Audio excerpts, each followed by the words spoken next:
Welcome back to Chelsea. Now, the showground is buzzing with excitement and thronging with visitors who are all flocking to revel in the greatest horticultural show on earth. There is this extraordinary thing about Chelsea, that Chelsea we talk about as though it's a fixture in the season. So up until Chelsea, you're protecting things and it's spring and you're arriving. And suddenly, Chelsea Week, you've arrived, it's summer, a new season. Yeah. Well, I mean, it's the 1st of June coming up, so technically there is summer just round the corner. Well, I couldn't agree more. As we hurtle headlong into summer, we've got plenty of ideas for your own gardens in any outdoor spaces you may have from the RHS Chelsea Flower Show 2022, an event supported by the Newt in Somerset. Now, the queen of the Great Pavilion, Carol Klein, will be sharing her pick of the bunch to bring a new lease of life to your planting palette. Adam Frost encourages us to think outside the box and take inspiration from garden design that embraces distant shores. And I will be meeting Charlene Spiteri, the lead singer with the rock band Texas, who is also a passionate gardener. Now, just a few moments ago, we announced the winner of the BBC RHS People's Choice Award. Congratulations. Thank you very much. Thank you. Well done. Thank you. After Richard had a bit of time to take it all in, I joined him on the perennial garden. So, Richard, how are you feeling right now? Emotional. So emotional. I mean, amazing, absolutely amazing. But it's incredible. This garden has created an emotional response with people. They've come up to me and they said, "Oh, we love it, we love it." And then they start crying. I had people cried. I had 2 people get engaged. Really? Oh, amazing, yeah. What It's on with the love. garden or? Up there, yeah. Really? Yeah. Oh, I'm not going up there then. No, not with me. The first time they were, the guy was on his knee for about a minute and a half before his girlfriend said yes. So quite funny.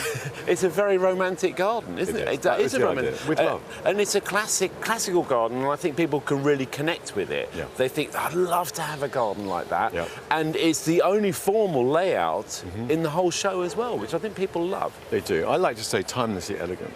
But, yes, that's your line, timelessly that's my line, elegant. timelessly elegant. But yes, no, it is. I love symmetry. It really appeals to us. We're symmetrical as humans, and it works for us. Yeah, and that is a big, there's a lot of designers who have been at Chelsea for many years who have never got people's choice, because it means you've completely connected with the viewers who have seen this garden on telly as well. And it's very simple. I mean, the palette is very simple, white and plums. Sometimes less is more. Yeah, I mean, you really could lift some of this planting up, take it home and use it in your own garden, couldn't you? You really can. And there's a sort of classic Chelsea palette here as well, foxgloves and alliums and lupins, but you've weaved them all the way through. Yes. And I love the chamomile lawn too. It just makes a lovely, lovely horizontal foil for the rest of the garden, or the uprights of the rest of the garden. Yeah, and the formality with the trees, running through. And then, of course, you're largely on site. That's quite a risky thing to do in a garden, I'd say. A very modern neon sign as a focal point at the back.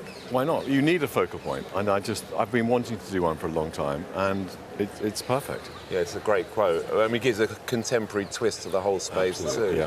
Yeah. So, what are you going to do now, Richard? Are you going to go and have a glass of champagne or something? Celebrate? I think we deserve one. The team, perennial, absolutely amazing team. Charity, this is going to be great for them. They help people in horticulture. Yeah.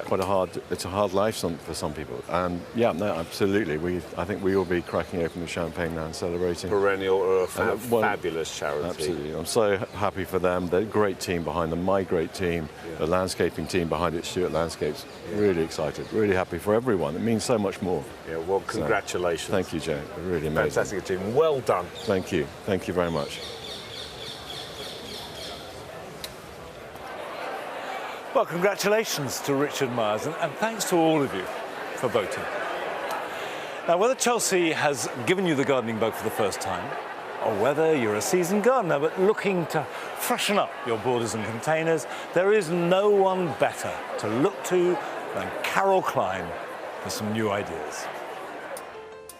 If you're off to a nursery or the garden centre this weekend, I've got a few ideas that I hope will inspire you to try something new. Just look at this lovely combination here. When you're choosing plants, you're not talking about them living on their own. And Chelsea is full of ideas for combining plants beautifully. This is a combination that would thrive in shade. Chirophyllum hirsutum roseum, this lovely, pretty little umbel. And then another umbel in the background, an astrantia. Doesn't look like an umbel, first of all, because it's got these papery bracts, and then this Hattie's pincushion, they call it, in the centre. And then running all the way through it is this lovely Geranium sylvaticum. And this is just what it does. Lives amongst other plants, bringing these little purple touches here and there. The whole thing is just glorious. Most of us have boundaries to our gardens. Sometimes they're hedges, fences, walls, and it's really great to think about growing things upwards. Well, on this stand, you're really spoilt for choice when it comes to going up in the air. But I picked out two. This lovely Solanum laxum album. If you look at the flowers carefully, you can see it's related to tomatoes and potatoes, but much more ornamental. It'll flower on and off throughout the spring and summer. But as we move into autumn, that's its very, very special time. Great bunches of small white flowers. Providing you give it a little bit of shelter, it'll probably keep most of its leaves too. But when it comes to leaves, how about its neighbour? This Actinidia tetramera, related to kiwi fruit, but you don't grow it for fruit or anything. It does have small pink flowers at this time of year, but it's its leaves that you really grow it for. It's really good in full sun, and eventually that cream will fade, but isn't it magnificent? It's so eye-catching. And either of these can be grown against a fence, a wall, or in a container. Absolutely brilliant way to introduce height into your garden. Most parts of our gardens are akin to some sort of natural habitat. And when you think about your beds and borders, if anything, they're closest to a meadowy sort of situation. What's a meadow? Lots of grasses along with perennial flowers coming up here and there. Maybe an odd annual or two creeps in, and perhaps a few bulbs. And that's exactly what this garden is doing. And it's something that we could all emulate in our own beds and borders. Look at this great Baptisia. Usually Baptisia are a deep, brilliant blue, but this one's called Dutch chocolate. I think it's adorable. It's very much a background plant, but look how it mixes and mingles with everything else, rubbing shoulders in your border. It's not a question of chucking out what you've got, far from it. It's building on it, being adventurous, introducing new things that perhaps you hadn't dreamed of before, and your garden will take on a whole new aspect. More inspiration from Adam Frost now in the last of his nightly guides to designing with plants the Chelsea way.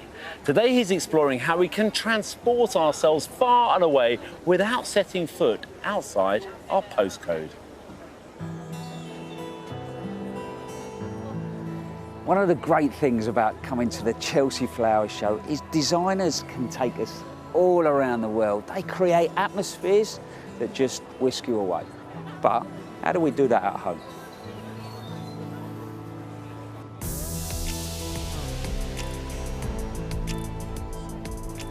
So many of us travel off somewhere beautiful. We have an incredible holiday. We get home a week later, we're feeling just a little blue. But can we bring some of those wonderful holiday memories home and put in our own back garden? I think you could. I really do. But it's not all about the plants. Here, on this balcony, straight away, this says to me, hot, warm. We've got this turquoise in here, soft orange in here. But here in front, even if you can't do something massive, what about a tiny little container outside the door, south facing, lovely warm, you come out with a cup of tea, and that could be the Mediterranean. So it doesn't have to be something huge. It can be something small and simple. Every time you have that cup of tea, you could just sit there, look at it, and just dream of where you've just been.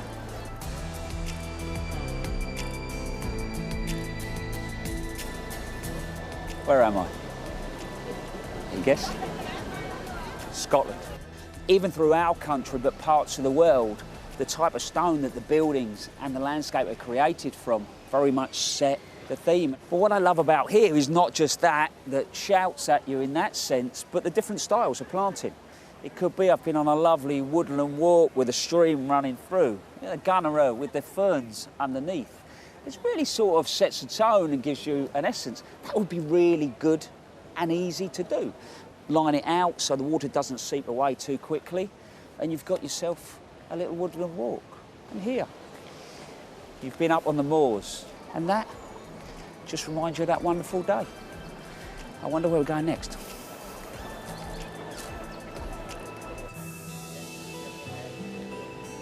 Plants really can evoke real emotion, and that's even individually, but when you put them together, they can take you far, far away.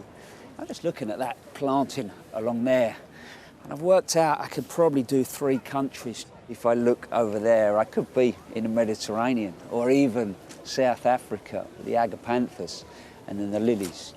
I turn round, Angelica regersea, classic plants that we use in our gardens, but the moment you add the tree fern in, and the trichodendron and some ferns and maybe some hostel, it starts to feel subtropical. And at the back there, what do you reckon? Japan? We instantly think that the only way you can create something is use the plants for that country, but no. Here, what's cleverly done that pulls it all together is there's a simple link in colour, but then the designers played with texture, form, shape. So sometimes it's not necessarily what you plant, but it's how you put them together that could take you somewhere else. We're heading to Switzerland for our next garden visit. Arit Anderson has been finding out just what it takes to create a Swiss sanctuary right here in the middle of London.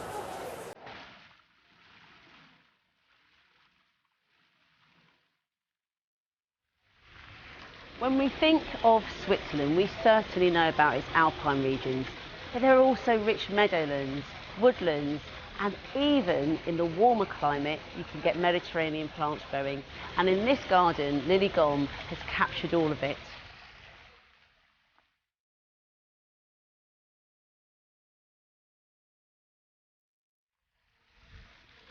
It really is incredible how much Switzerland has to offer, and Lily has given herself the task of condensing it into this Chelsea plot. So she started with this alpine area here, hugging to the rocks, and of course she's used Edelweiss, the country's national flower. The leopard's bane there just popping out its yellow at me as it starts to float into this meadow area at the front. And I really do like how she's used these boulders to represent the mountainous region of the area, and a waterfall cascades down into those lakes that we see in Switzerland. But here, Lily is taking us up into the mountains, showing us that there's pinus and rhododendrons and camellias that live on that side of the mountain. And if you look in the background here, I like the fact that she's used the boundary to show the details that you'd see on chalets. And I think getting all of those diverse regions from Switzerland into a 10 by 10 plot here at Chelsea is a really brave debut from Lily.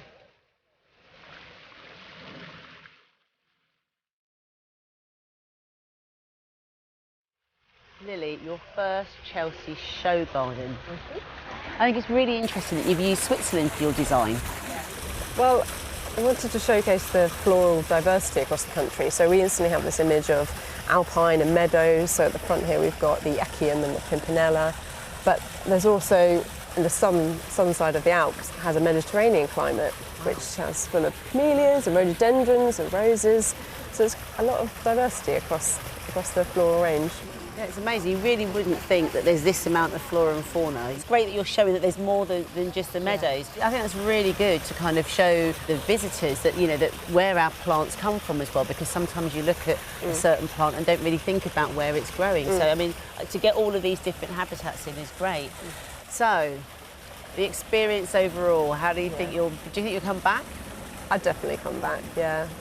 It's really hard work, but there's something addictive about show gardening and having 2 weeks to intensely build with a team, and that I already miss already. So, yeah, I'd come back. It is addictive. So I'm really glad that we're going to see you back. So well done, well done. Thank you.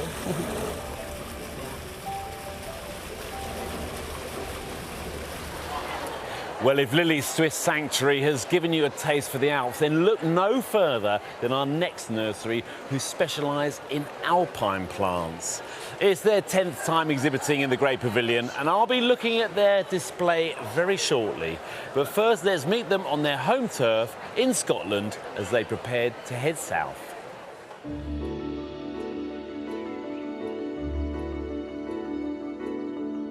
I'm Elise Strang. I've been running the nursery for the last 5 years with a very committed, able team around me, which includes a number of volunteers. This is our nursery here at Kevett Garden Plants, situated in a lovely valley about 8 miles south of Edinburgh in Midlothian. We've got about 3 to 4 acres here, and we're on the banks of the lovely river North Esk, which gives a very idyllic setting. We grow alpine and woodland plants here. The alpine plants come from originally the European Alps, but mountain areas throughout the world. And there's a range of habitats in mountain areas. So there's sunny, well-drained soil high in the mountains, but there's also shady areas and wooded areas, and there's also quite lush meadows up in the mountains too.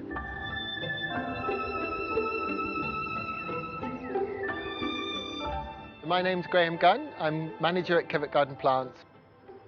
For a long time now, people have associated alpine plants with rockeries and sort of random placed stones and shells on there.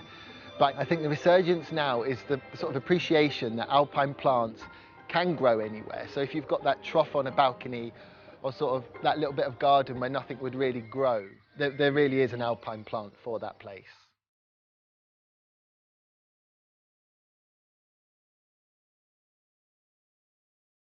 When you think of alpines in the sort of traditional sense, people think of saxifragas and other sort of succulent type plants. Now these are incredibly drought resistant and they would grow anywhere as long as the drainage is really good, it's in full sun, and there's that little bit of lime in the soil as well. That's just what they need to really thrive. This is Primula auricula, which is known as the bear's ear primula, hence the name auricula. If you're in a very wet part of the country, somewhere that has like sort of excessive rainfall throughout the winter period, it would be good just to put it in an unheated greenhouse or something like that, just to stop the winter wet getting in and causing rot within the crown. And if we really want to push the definition of what is an alpine, then I think we should include Meconopsis. These are known as the Himalayan blue poppies, and they need a really nice, moist, fertile site to grow well. They really dislike extremes, so they don't want to be in sort of full sun or a windy position or anywhere like that. They need to be grown somewhere where mosses and ferns grow in that sort of damp, shady environment.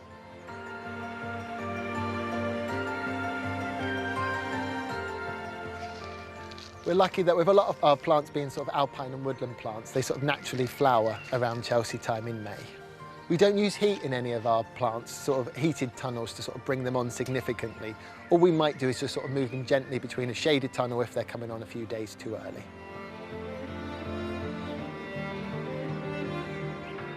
So here we've got groups from 3 different areas of our display. On this side here, the plants that would grow at a high altitude, and here we have plants from a woodland area, and here we have plants from a meadow area. So one thing we need to be careful of in our display is that we don't put plants together that don't naturally grow together. This is particularly the case with something like this aster. That grows really high up in sort of rock crevices. Although it looks nice, we would never put that together with something like the trillium. They are botanically not right together. The trilliums are from woodlands of North America, and they wouldn't be allowed next to something like an aster. Chelsea is a great opportunity for us to show off the plants that we love and share that love with the public coming to visit the show. The other thing that really makes it worthwhile is just all of the kindness and kind words that the public have to say about our display. It sort of puts all that effort of stress on the nursery, of trying to group everything together. It just makes it all feel worthwhile.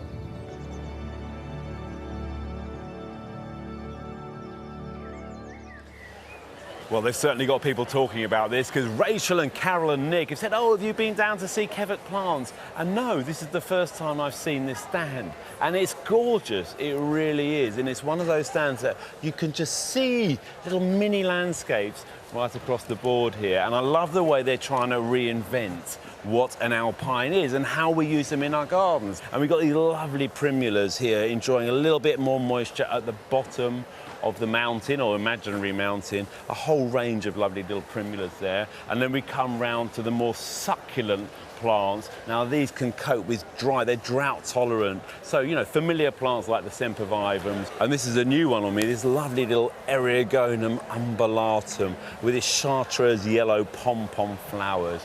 And horticulturally, this exhibit is absolutely spot on. It got a gold medal. So the combinations of plants really would work nicely in your garden, whether it's a really dry bank or a shaded woodland area on the other side. I'm so glad I got to see it in the end.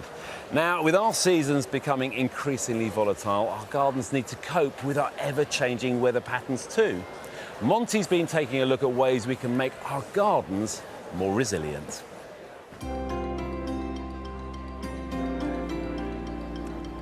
There was a time not so long ago when the British weather was fairly predictable, maybe not on a day-to-day level, but certainly from season to season. We knew that springs would get warmer and drier, and summers hopefully would be sunny and dry, and in autumn, whatever happened, it would get cooler and damper. But that is changing. Climate change means that it's all been moved around, and what we're getting are extreme weather events. Very wet periods any time of the year. Certainly some very dry periods. This winter was exceptionally dry. And that means as gardeners, we have to rethink what plants we choose and how we grow them.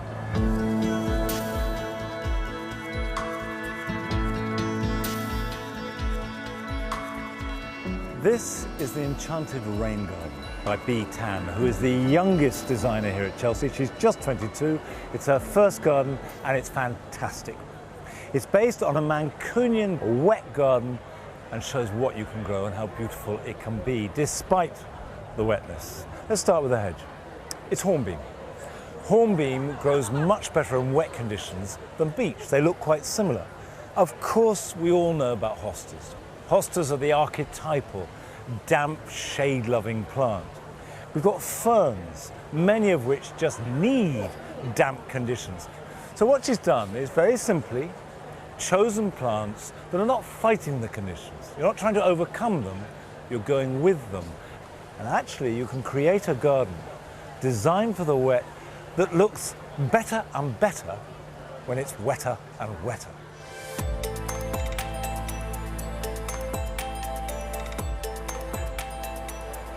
This is the Core Arts Garden designed by Andy Smith-Williams. Now what Andy has done is create the concept of two front gardens, knock down the fence between them to create a shared communal space.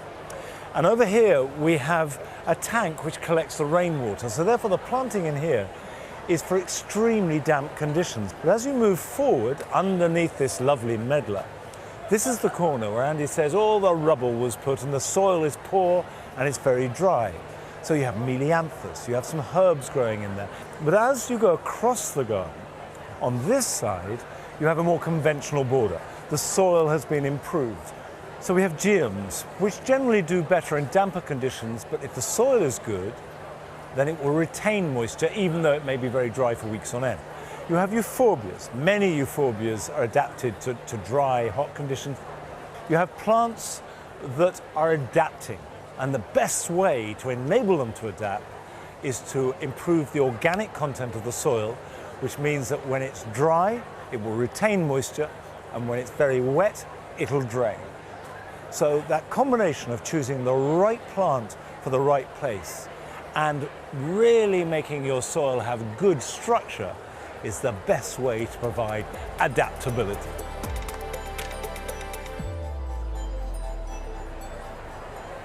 The RHS Plant of the Year was launched in 2010, intended to help nurseries promote new varieties of plants. And here's Francis with this year's results.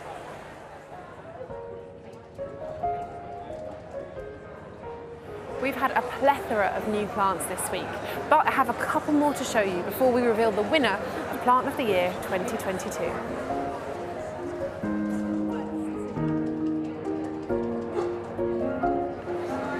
This is Heuchera alfie, and it's been 5 years in the breeding to get to this point.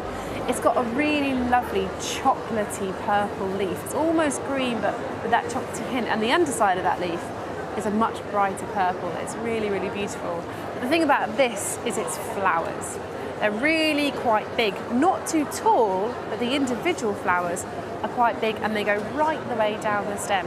They start off white, and as they fade, they turn to pink and then green. And the nice thing is, once these flowers have gone, you can deadhead them and they will keep flowering right through the autumn. And it's not just me that likes these flowers. Apparently they're an absolute magnet for bees as well. Now, heucheras can sometimes be a little bit fussy, but this one isn't. It's really easy to grow. It likes full sun or part shade, but that makes it really great for a beginner gardener as well as a seasoned gardener, of course.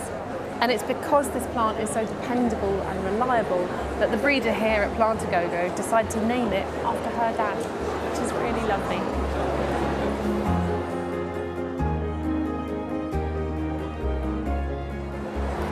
And this is the latest introduction from David Austin. It's called Bring Me Sunshine. And it's been through a 10-year period of rigorous trials to get to this point. It was selected from about 6,000 seedlings for its lovely apricot coloured blooms that are the colour of sunset. Now, it's a really, really good performer, this. It gets to about 3.5 feet, very disease resistant with very healthy and tidy foliage. And those flowers are so beautiful and joyful, as well as being incredibly fragrant with a scent of myrrh. Now, if you keep deadheading these through the year, they'll flower from now right through until September.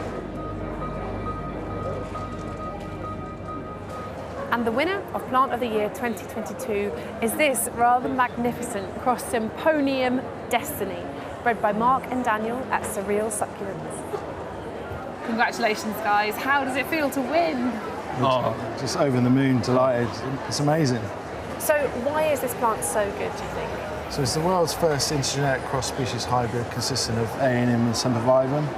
It's amazing because it's got the kind of foliage and vigour of an Aeonium. Mm-hmm. We've also tried to breed in the hardiness of the Sempervivum. So we're trying to basically breed a UK hardy succulent, and this is a really amazing breakthrough because, you know, if we haven't got the hardiness with this actual batch, we've got a genetically compatible plant that we can now cross back into Sempervivum. That is really amazing. So this one, is it hardy? We've had it to -2, which is, you know, most Aeoniums are frost tender around sort of 5 degrees, so we're on the right track with it. So how would you recommend people grow them? Are they good for containers, or would you have them in amongst the borders if you have a very free draining soil? How would you can grow it in your border. I've got them in my garden at home, just outside in the border. In containers is ideal because they make a real statement piece on a patio. So especially the Destiny, it's just a giant head. Huge congratulations. Well, you should be very proud, and you should all just have a rest now. Thank you. Thank you very much. Still to come on tonight's coverage of the RHS Chelsea Flower Show 2022, an event supported by the Newt. I will be meeting Charlene Spiteri, rock legend turned gardening enthusiast. Nick Bailey's in the mood for a party over at the Houseplant Studios. Talking of partying, with the Platinum Jubilee only a week away, Rachel Detaine looks at how Chelsea has evolved since the Queen's Golden Jubilee 20 years ago. It's been a fabulous week here, and great to see newcomers on Main Avenue, but also the veteran garden designers are back in full force. And one man who said in 2019 that was it, his Chelsea story was over, is multiple gold medal winner Chris Beardshaw. But he is back, and for a very special reason, as we recently discovered. Fairly safe to say this is not a normal day in the design office. I'm on a Shannon-class lifeboat out of Poole Harbour today, and this is all about becoming immersed in the world of the RNLI. To sort of listen, to look, to experience just a snapshot of some of the experiences and so on that the crews feel and the volunteers feel, because by filtering that I'm able to start to sew the threads of the organisation together into a horticultural tapestry.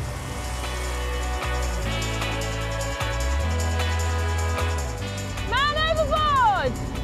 I'm doing a man overboard training exercise, and I think I'm about to miss the man. You do need eyes in the back of your head here. You've got a casualty right alongside and a buoy off to our port. That's my first man overboard rescue. If I look as though I know what I'm doing, it's a fluke, honestly, it really is. I think the wind's just blowing me in the right direction.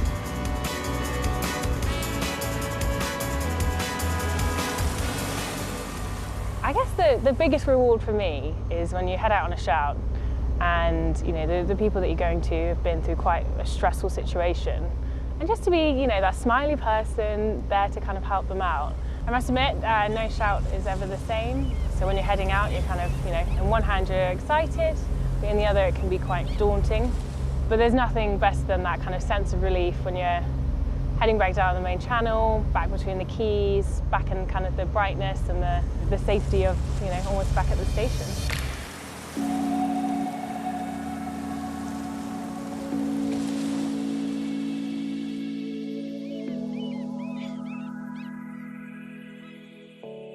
This special boat is historically important.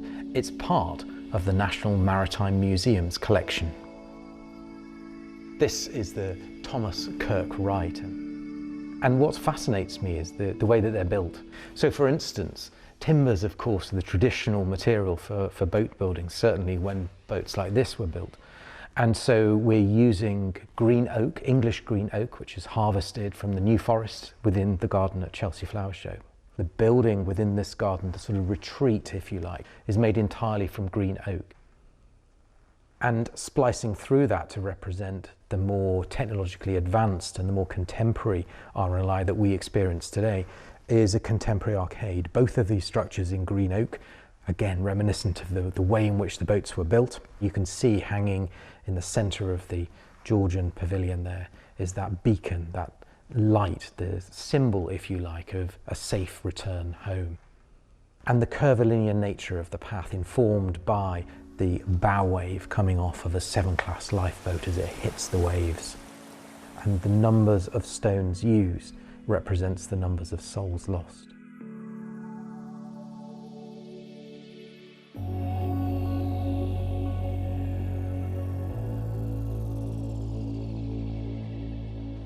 Yesterday, for me, well, that was all about accessing the raw material. That's the design inspiration.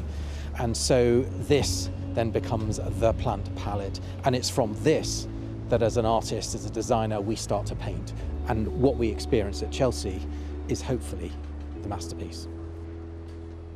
The ethos of the design in terms of planting is very much reflecting that intrinsic modesty, the understatedness of the RNLI. It's also about going for understated bloom, so no prima donnas here. This is the subspecies iris. In fact, it's Iris pallida, subspecies pallida. It's a very muted, almost a kind of pewtery blue, very delicate bloom to it. And when you hold it up, you can see slight swelling, which indicates the bud is forming. And once that's slightly more advanced, you start to see it as a little silhouette of the plant in here. And it's just giving me the hint. It might be in flower in time for Chelsea. Superb. Every garden matters, but some perhaps matter a little more than others. It would be very obvious to stick a boat in the middle of Chelsea Showground, surround it with a bit of shingle and a damp bit of seaweed and say, there we go, job done. My garden at Chelsea avoids the pastiche. It's much more about those subtle suggestions of how the organisation touches people and, of course, nearly 200 years of history of saving lives at sea. Chris, you've made, again, a beautiful garden. Absolutely lovely garden, and of course a gold medal. But there's a story behind it. This is very sort of intricately bound up with the RNLI, isn't it? Yes. Every element, every included part is a thread that forms part of the greater narrative. So just tie it together for me briefly. So we're starting with the building. So Hillary, who was the man who was responsible for the original idea of the RNLI, came to London and went to a house that was called the London Tavern. And it was a meeting house for the great and the good and the influential. So that represents and it's a neoclassical building. Right. And so we wanted that neoclassical structure to be at the heart of the garden. So that's the structure. And the paving here, which is beautiful, that also represents something. So this is Purbeck stone. Of course, Purbeck stone laid down 130 million years ago under warm, calm seas, which seem very appropriate. The curvature is from the bow wave of a lifeboat, and the number of pictures is representative of the number of lives lost since the organisation started. Now, of course, I mean, that's all symbolic, and that's great, but the planting is the thing. I mean, it is incredibly beautiful, but you've used relatively familiar plants, haven't you? That was a very deliberate step, because when we met with the RNLI crews, you know, the volunteers, they're ordinary people, and I wanted to celebrate the fact that these are ordinary plants used in extraordinary circumstances, and that fits perfectly with the ordinary people, the ordinary volunteers who go out and do extraordinary things for the RNLI. So that idea of the narrative and the plants reflecting just seemed spot on, really. Well, I think you have got it spot on. I mean, you're very experienced and you've made lots of beautiful gardens, but I don't think you've ever made a better one. Well, that's very kind. Thank you. Lovely. We felt very calm with it, and what is very humbling is the response we get from the public and the connections that they make, and so we're thrilled with it, and I'm pleased that we've done the RNLI justice. Well, thanks very much indeed. Thanks, Chris.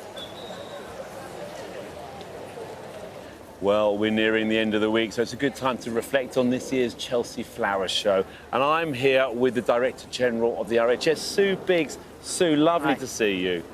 Have you had a good week? It's great to be back in May, isn't it? It's wonderful to be back in May, and the sun is shining, unlike the hail and thunder and rain that we've had during the week. So it's gorgeous, really glorious to be back. And I mean, September was wonderful, and it was great to see such a different plant palette.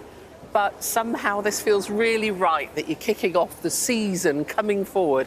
As all of our gardens are bursting in, you can come and get inspired at Chelsea. Totally. I think for a one-off, September was lovely. You couldn't do it every year. There's a limited plant palette as well, but it's just great to be back. So many gardens this year as well. I know, record of 39 gardens. I don't know how you're keeping up with them all. Well, we're struggling. There's a lot of them to cram in. But at the same, I mean, the range across the board. We've got all sorts of gardens here, you know, and widest ever, I think. And a range of designers and ages of designers, you know, the young designers. Well, we made a deliberate attempt this year, as we have been over recent years, to try and get in a lot of new young people coming into horticulture, because not everyone has the joy of really having a huge big garden themselves. So we introduced, you know, the balcony gardens, the container gardens, the houseplant studios.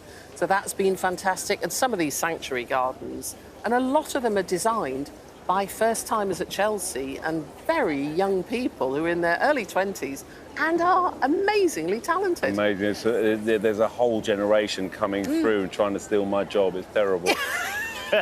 Well, they care about the plants and they care about the planet. So absolutely. It's a great career to be in. And Project Giving Back, you know, they sponsor quite a few gardens here with very important messages as well. How important are they to the show and to the RHS? I think in my 12 years as DG, I have to say it's been the most altruistic thing anyone has ever done.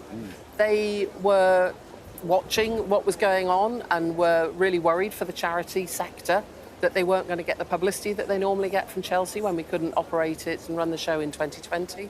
So they set this up to offer 12 of the 39 gardens were sponsored by Project Giving Back. It's fantastic. And just to get the message of the charity out, it was amazing. Yeah, some wonderful gardens. Beautiful gardens. And a lot of the gardens now are going to move on to a final destination, which is great. And you're going to stipulate that going forward, aren't you? Yes, it is. I mean, this year, 25, I think I'm right in saying 25 of the 39 gardens are moving on en masse, the whole garden.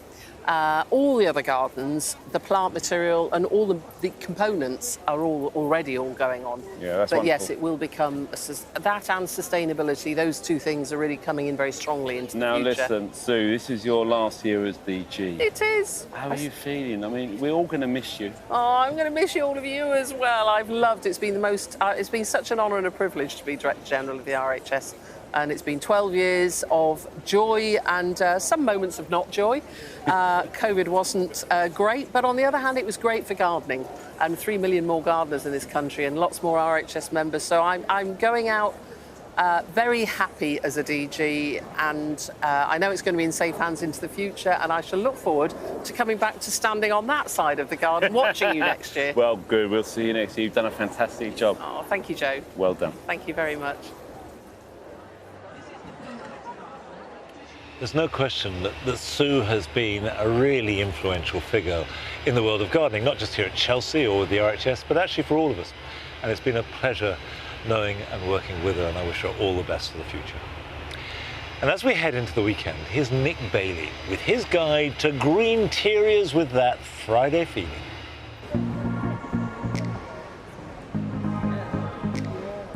It's the end of the week and I think I know just where to go. This is Planet Studio and it's inspired by Studio 54. Fancy a drink? You know, it's like your very own plant-based disco, and there's all sorts of influences in here. This whole space is full of quirky, unusual and retro houseplants, and this is a great example. This is called Tillandsia usinoides, and it's a form of bromeliad. It comes from South America. It loves to be misted, likes a humid atmosphere. Of course, it doesn't have any roots at all. And then once or twice a year, it will flower for you with the tiniest little lime green blooms that have the most incredible scent that will fill your backyard disco. Now, looking across to the bar in the background here, this really represents what went on in Studio 54 back in the day, while characters were doing shady things in shady corners.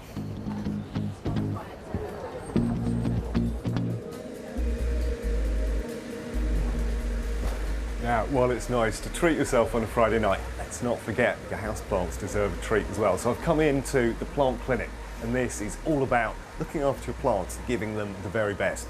So over here is the steam room, and this is all these fantastic little terrariums, which of course are little sealed units, so the plants exist in that sort of sealed set of moisture over there. Behind me is the jacuzzi, or a plant propagation station. And so these plants, like these giant monsteras, you can easily propagate just as water cuttings like this. And this at the back is the solarium. And of course it's just LED lights, but it's a great way of providing that full range of light wavelengths to keep plants alive in darker areas like this. And then finally, in the corner here, it's the juice bar. And of course these are liquid fertilisers that you can use to keep your house plants happy, healthy, and looking fantastic in your home.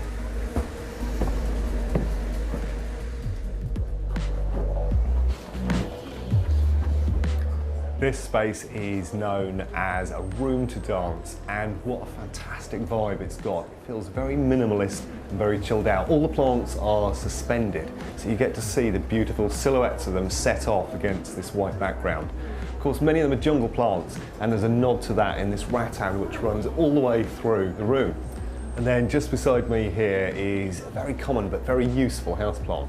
It's known commonly as pothos, and it's brilliant because it will happily trail out of a container like this, or you can train it to go upwards as well. And then finally, up here is Hoya.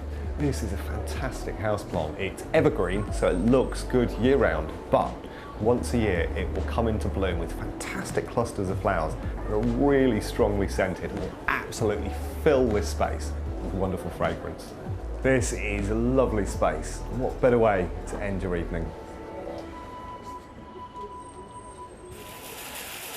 Charlene Spiteri rose to fame in the 1990s as the lead singer of the Scottish rock band Texas. Now she combines the hectic life of touring with a more gentle-paced existence on her 25-acre farm in North Wales with her chef husband, Bryn. The woodland gardens and allotments are a passion for Charlene, who grows all the produce for her husband's restaurant. She says that gardening clears her head and gives her clarity of mind. And she's here with me now. Hello, welcome. Monty, how are you? How did you get into gardening? Where did you begin? Do you know what? My granddad had a little allotment across the road and on the bowling green from my grandparents' house, and we used to go across. And it's weird because the gardening and songwriting thing kind of melded into one. And both my parents are great gardeners, were great gardeners as well. And I just always really enjoyed that sort of focus. Yeah. I feel very at ease in the garden. But for you, food is the big thing, isn't it? Yeah, food is the big thing. I mean, vegetables, again, was part of my granddad's allotment. And we are now, like, producing. I mean, I don't do all the work. I have to say my brother-in-law, Gareth, he's the one that does all the work. But I'm always putting last year we grew Vesuvian tomatoes for the first time.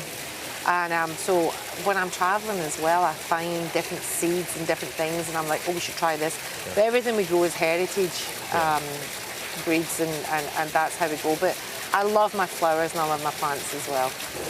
So when you're touring with the band, yeah, do you turn your gardening head off, or is it still there? No, it's always there. Yeah. I literally take photographs whenever I'm travelling. I'm like, oh, I like that, or what is this plant, or can I grow this plant? I have my little app that I zap things and see if I can grow it in the UK or if it's possible. So yeah, I mean, I was saying to you earlier, I just came back from Alabama yesterday, and I literally went to the garden centre. I can't help myself.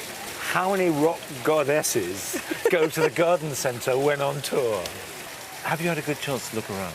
What was really interesting for me, it's the first time that I've actually come into some of the gardens. Yeah. And as amazing as it is to stand and look at the gardens from the outside, suddenly being in the gardens and how the sound changes is extraordinary, and seeing it from this point of view. See, that's a musician talking about the sound, but it's interesting, isn't it? But the sound is so important in the garden. Yeah. I mean, we go between London and Wales, and the sound is very different in London to is in Wales, and we have different sounds around us. But I know that when I still even go into my garden in London, just the way that we've done the garden, it's almost like it deadens the sound that's outside of the traffic and stuff like that. And it's about making it that peaceful place that you can hear the wind, and you can hear all like the movement within the garden. I know I begin to sound like a hippie here, but it is really important. And was there any one thing that you felt was you know what I was really interested to see? I really wanted to go and see the garden that was built that's going to the school for the children. Yes. That they felt enclosed in a safe space, that they could talk. Yeah. And I was really interested to see that. That was what I did want to see. That garden. I went to see it, which is fantastic. I love it. Yeah. It is really. It does feel very. Feels like a hug. Yeah. You know, when you're sitting there, it's like it feels really special. Well, thank you very much indeed for coming to talk to us. It's been a pleasure. Well, it's almost the Platinum Jubilee, and I'm here with the Platinum Jubilee Orchid, which has just been launched. It's a lovely Vanda orchid.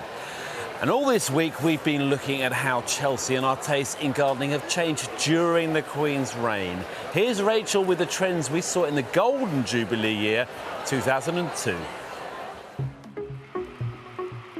It's 2002, the dawn of a new millennium, and Her Majesty the Queen is celebrating her Golden Jubilee. 50 years on from where she took the throne, the UK is a very different country. The rise of technology is revolutionising how we connect with each other and the rest of the world. In popular culture, brand and image take centre stage as we usher in the age of the celebrity. In this new world, the Chelsea Flower Show is determined not to be left behind. Echoing the trailblazing spirit of the day, garden designers find fame with their cutting-edge designs. From the sleek and high-end, to the outlandish and futuristic and modern takes on the quintessentially British cottage garden. At Chelsea, anything goes. For the Queen, it's a family affair, as Prince Charles has co-designed the Healing Garden, dedicated to the late Queen Mother. Its naturalistic feel is a sign of things to come, as the age of gardens for the greater good is just around the corner.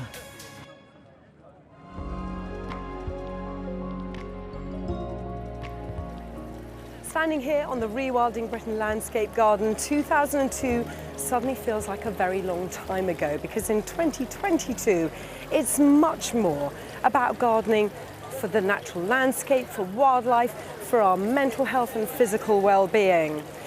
And so whilst back in 2002 Prince Charles was planting herbs and so on his garden, here it's about the natural landscape, and in fact helped along by the actions of the beaver in creating their own ecosystem. So there are native trees throughout and plants we'd recognise from our own garden, the foxgloves, the flag irises and the hellebores. The garden encourages us to let go, be relaxed about weeds, at least in part of the garden. It's all about gardening for the greater good.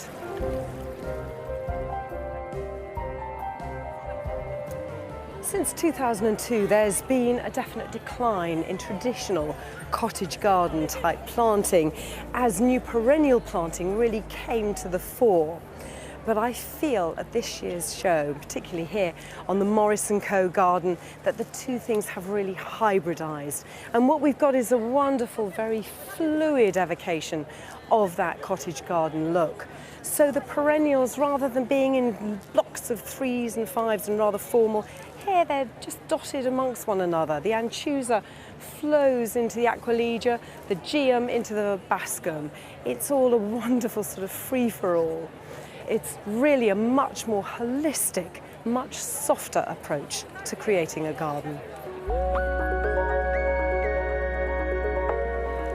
In 2002, Chelsea was all about the show gardens on Main Avenue, and they were showy.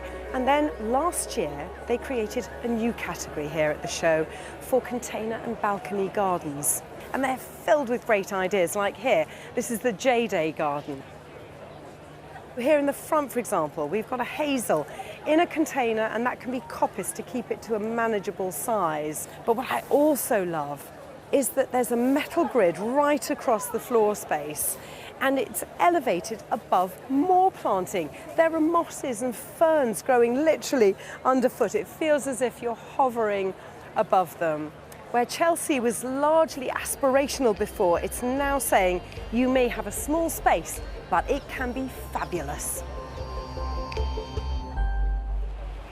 There's no question that gardens both follow trends and create them, and particularly at Chelsea, you see those both things.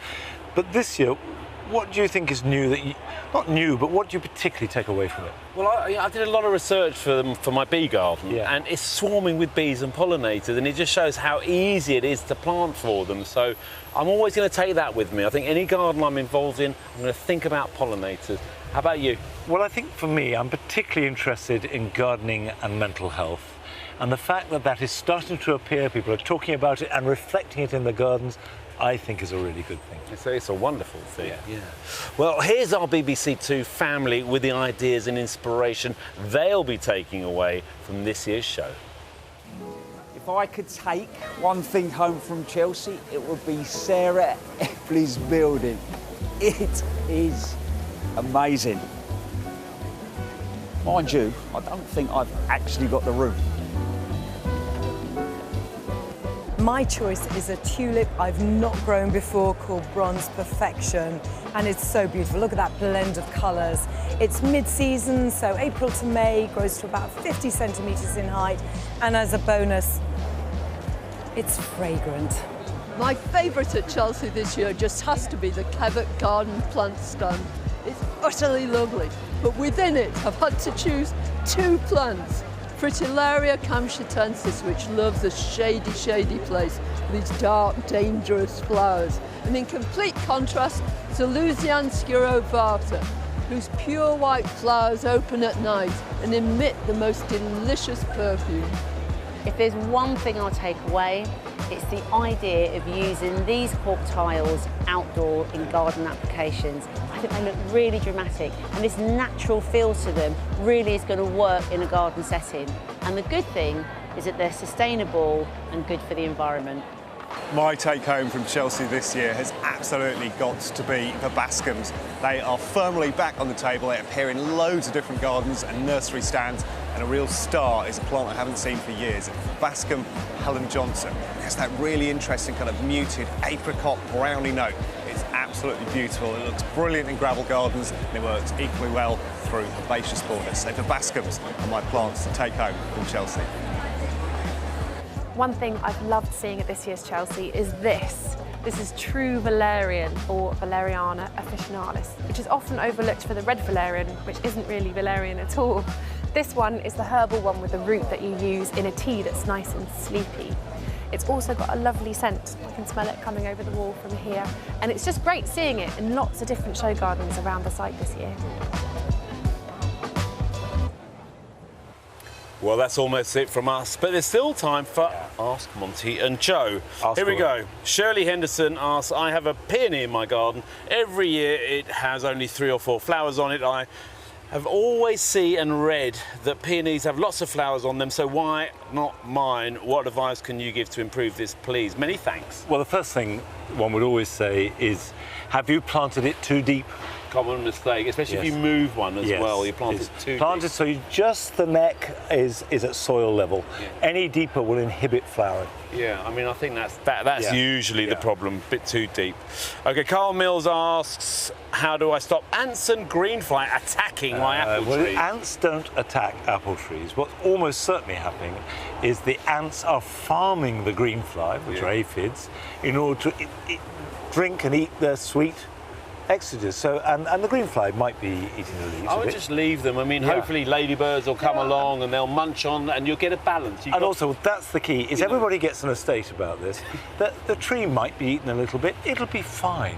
Because nature will balance itself out. It's wildlife, it's nature. Yeah, don't start spraying stuff. We don't need any of that.